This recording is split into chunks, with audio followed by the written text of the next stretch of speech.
Fala galera que curte jogos de tabuleiro! Eu sou o Luciano aqui do Board Game Brasil e hoje, gente, eu vou falar desse jogo aqui, ó, lançamento da Mosaico. O jogo tá assim, ó, quentinho, saindo do forno, acabou de chegar nas lojas e no mercado, que é o Barcelona.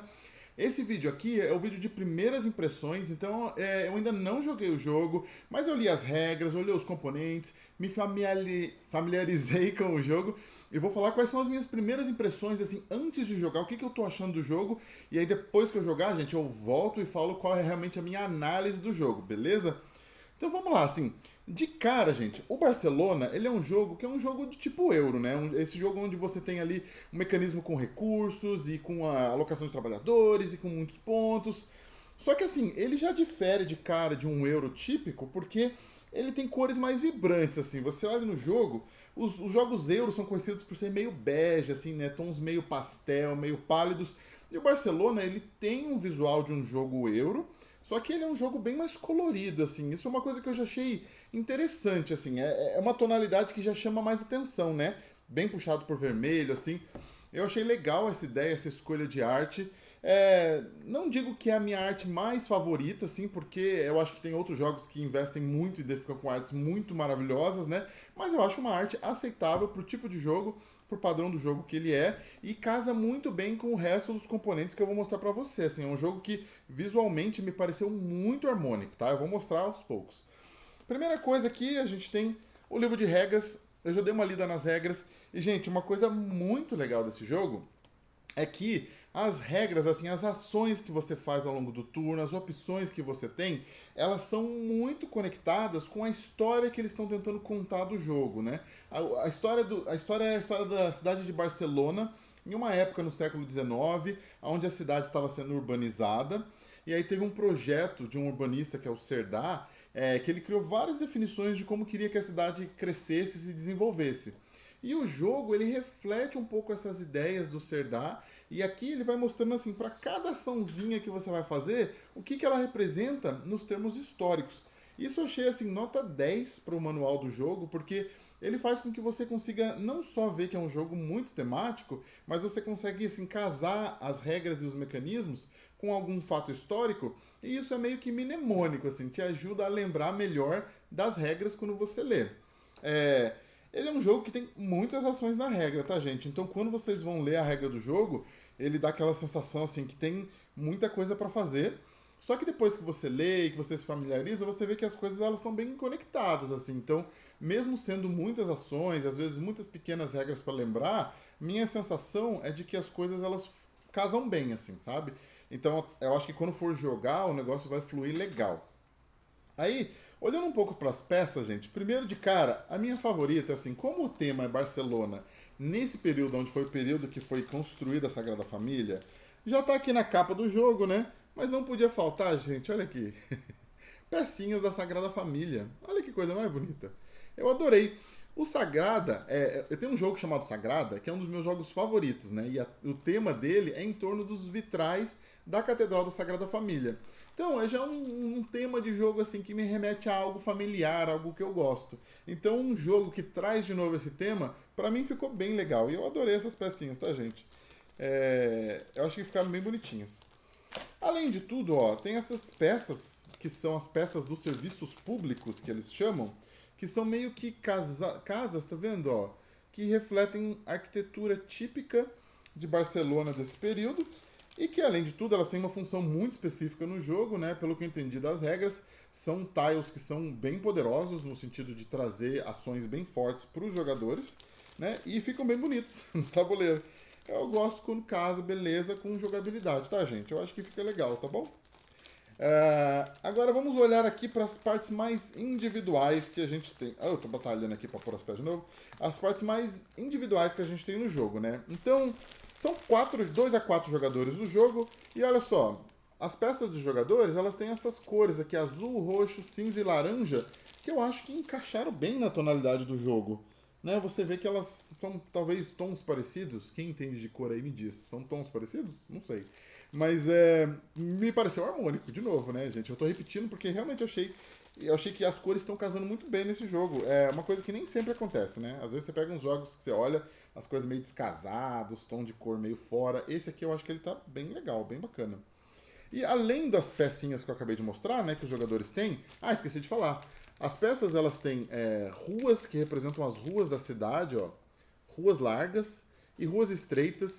Isso tudo faz parte desse projeto que o Serdar tinha de urbanismo, assim, ele queria ruas muito largas na cidade para poder deixar a cidade com um aspecto mais aberto, né, mais convidativo aos moradores. Então você vê que mesmo aqui as peças do jogo, elas remetem um pouco ao que foi a parte histórica ali da construção.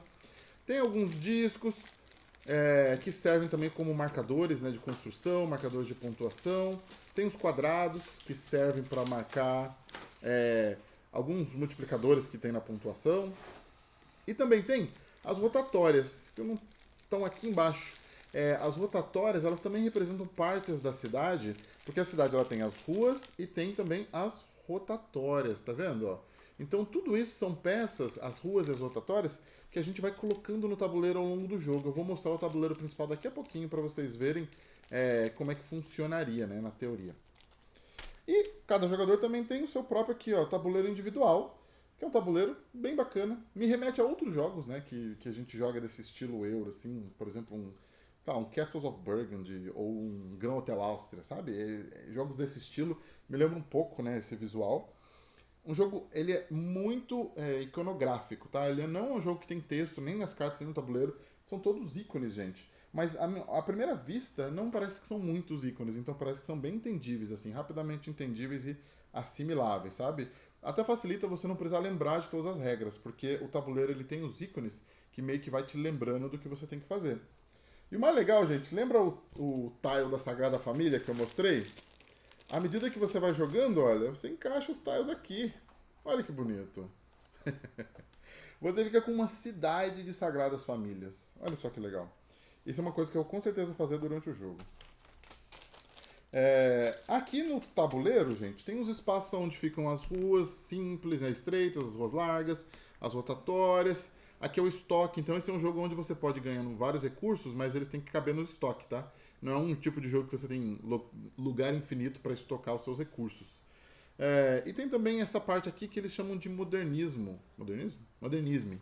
Que são meio que coisas artísticas, mas no jogo eles se refletem em critérios de pontuação, que você pode comprar ao longo do jogo e colocar aqui para você aumentar a sua pontuação. Então, é o tabuleiro individual, bem legalzinho. Além do tabuleiro principal, que eu vou mostrar por último, o jogo também tem este tabuleiro aqui, que é o tabuleiro especial, né, que ele fica ao lado do tabuleiro principal. Ele tem aqui meio que uma pracinha, onde a gente vai colocando paralelepípedos e ganhando bônus, né, à medida que você vai encaixando os paralelepípedos nele. Também ficam as peças de modernismo, caso, na verdade, para você poder comprar. Então ele meio que uma peça, um tabuleiro auxiliar, né? Talvez não tenha, não caberia tudo no tabuleiro principal, ou ficaria muito poluído. Então ele tem um tabuleiro secundário, que eu achei que esse é das únicas partes do jogo que eu achei que diferia um pouquinho da arte, assim, por incrível que pareça. Eu achei que essa aqui descasou um pouquinho das outras. Não sei se essa aqui ficou muito real, né? Tem pessoas, tem animais. Aí eu acho que isso aqui deu uma descasadinha um pouquinho dos outros, né? Não estragou, mas ficou um pouquinho descasado pra mim. E agora o tabuleiro principal, gente, que é a parte onde tudo acontece. É a parte principal do jogo, como o nome já diz. E aqui no tabuleiro principal, o que a gente vai ter? Deixa eu abrir aqui. Olha só, aqui no tabuleiro principal, a gente tem a cidade de Barcelona neste jogo. E a ideia é que aqui nessa cidade, lembra que eu falei das ruas estreitas, das ruas largas? A gente vai posicionando ruas estreitas, ruas largas, rotatórias, colocando tudo aqui e depois vai construindo também os quarteirões, que eu já vou mostrar as peças, os quarteirões e as esquinas. Então é meio que o jogo, ele é a urbanização aqui desse quarteirão aqui de Barcelona, dessas ruas, né, dessa cidade. E à medida que você vai fazendo isso, obviamente, você vai adquirindo pontuações, né? Quase tudo que você faz aqui te leva a alguma pontuação. Parece que é um jogo onde tem muita pontuação envolvida. E o principal do jogo, que é o que direciona ali o final do jogo, é essa trilha aqui de baixo, que é a trilha de cidadãos. Tem 3 tipos de cidadão no jogo, e à medida que o jogo vai decorrendo, as peças de cidadão, que estão neste saquinho aqui, olha, que são pecinhas, parecem muito peças de Orleans, sabe quem já jogou Orleans? São, ó, disquinhos com os cidadãos coloridos, e por sorte eu peguei um de cada cor, gente, olha só que sorte. Na hora do jogo eu não tenho essa sorte, não. E essas peças, você vai pegando elas, posicionando aqui nas rotatórias do jogo, vai fazendo as ações que estão associadas aqui nas beiradas, né, do jogo, e depois, quando você vai construir os quarteirões, esses cidadãos eles vão passando aqui para essas trilhas. E essas trilhas elas vão te dando o passo de onde o jogo está. Né? O jogo acaba quando uma das trilhas chega aqui no final. Então, a última coisa que faltou falar foram os quarteirões, né, gente? E essa parte dos quarteirões é uma parte muito legal, por quê? Porque é aí que ela volta pro tema do jogo. Por quê? Ele tem três níveis de quarteirão. O nível 1, nível 2 e o nível 3, que são dados pela cor dos quarteirões, né? O nível 1 é esse quarteirão verde aqui. Que se você construir, tem uma trilha no jogo que é a trilha de Serdar, que é o urbanista que eu falei que planejou a cidade, né? E o Serdar, ele queria que os quarteirões da cidade fossem assim, ó, duas quinas com casas e 2 quinas e o centro todo de parque, de áreas urbanas, para as pessoas poderem ter uma vida social ali, né? Então, quando você constrói esse quarteirão, você ganha mais um na trilha do Serdar. Só que a partir do nível 2, o que acontece? Ó, você vê que o nível 2 ele começa a divergir do plano original do Serdar, que eram 2 por 2, né? Ele tem 3 de casa e só uma aqui de parque. Então, quando você constrói essa peça, você fica com menos um na trilha do Serdar. Por quê? Porque você não fez o que ele queria. Você fugiu do plano de Serdar. E Serdar está triste com você. Mas você ganha ponto na trilha da Sagrada Família, porque a ideia da Sagrada Família é que ela é modernista. E o modernismo ele foge um pouco do que o Serdar queria. E para completar, ó, a peça de número 3, ela é casas em todos os 4 cantos aqui do quarteirão. Então, é menos 2 no Serdar. O Serdar fica magoado. E a trilha da Sagrada Família, mais 2. Eu achei esse toquezinho, assim, simples, porém muito legal, porque remeteu à ideia da história do jogo. Acho que foi um toque de mestre aqui. Então, gente, acho que eu mostrei todas as partes aqui das minhas primeiras impressões visuais aqui dos componentes. Eu confesso que eu adoro saquinho com tokens assim. Orleans é um dos meus jogos favoritos, então eu adorei essa sacada que eles tiveram. E assim, minhas primeiras impressões, muito positivas. O jogo é bonito, o jogo tem componentes que são bem casados com o próprio jogo. Ele é um jogo que não tem muito texto, tem muita iconografia, mas simples de entender, ao que me parece. E, pelo que eu entendi das regras, me parece que é um jogo que tem bastante estratégia envolvida. Então eu estou bem empolgado para jogar, estou bem animado. Eu acho que a Mosaico vai ter acertado em cheio de novo. A Mosaico tem acertado bastante, tá, gente? Porque tem muito jogo que eu comprei recente que eles lançaram esse ano. Eu acho que metade das minhas compras são jogos da Mosaico. E esse aqui provavelmente vai ser um novo acerto. Então vamos ver. A ideia é colocar esse jogo na mesa o mais rápido possível, jogar e voltar aqui fazendo um vídeo de análise. E aí falando um pouco sobre o jogo, a jogabilidade e o que eu achei do jogo. Então é isso, gente. Beleza? Vocês estão interessados no Barcelona? Alguém quer saber mais? Alguém quer comprar o jogo? Conta pra mim aqui nos comentários. Curte o vídeo, segue o canal. Muito obrigado e até o próximo vídeo.